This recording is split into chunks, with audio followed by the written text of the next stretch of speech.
तो गाइस आज की ये वीडियो बहुत धमाकेदार होने वाली है। आज की इस वीडियो में हम बनाने वाले एक 12 वोल्ट 8 एम्पीयर की बैटरी। इसे मैंने कैसे बनाया है इसकी डिटेल्स मैंने वीडियो में दी है। वीडियो का एंड तक पूरा देखिए। गाइस अगर आप चैनल पर नए हो तो चैनल को सब्सक्राइब कर लीजिए और इस वीडियो को लाइक कर देना। तो चलिए फ्रेंड्स वीडियो को शुरू करते हैं।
गाइस इसके मैंने पॉजिटिव सिरे पे 2 टेप लगा दी है क्योंकि वहाँ पे सोल्डरिंग नहीं हो पा रही क्योंकि वो एल्यूमिनियम का बना हुआ है।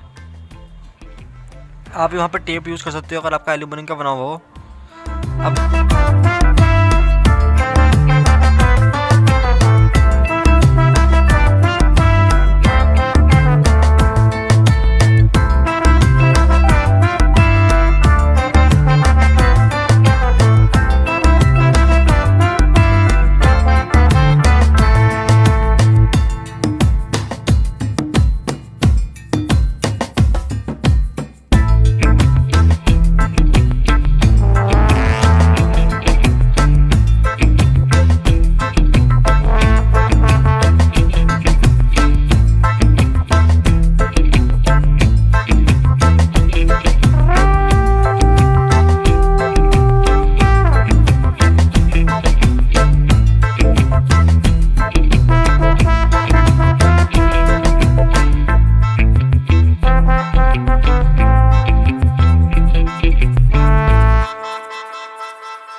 गाइस अगर आपको इसकी वायरिंग को लेकर कोई दिक्कत हो तो मैंने डिस्क्रिप्शन में एक लिंक दिया है, वहाँ पे आप क्लिक करके उसका डायग्राम देख सकते हो।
गाइस अगर आपको ये वीडियो अच्छी लगी तो वीडियो को लाइक कर देना, और अगर आप चैनल पर नए हो तो चैनल को सब्सक्राइब कर दीजिए। मैं हर हफ्ते ऐसी वीडियोस लेके आते रहता हूँ। तो चलिए फ्रेंड, मिलते हैं अपने नेक्स्ट वीडियो में, तब तक के लिए गुड बाय।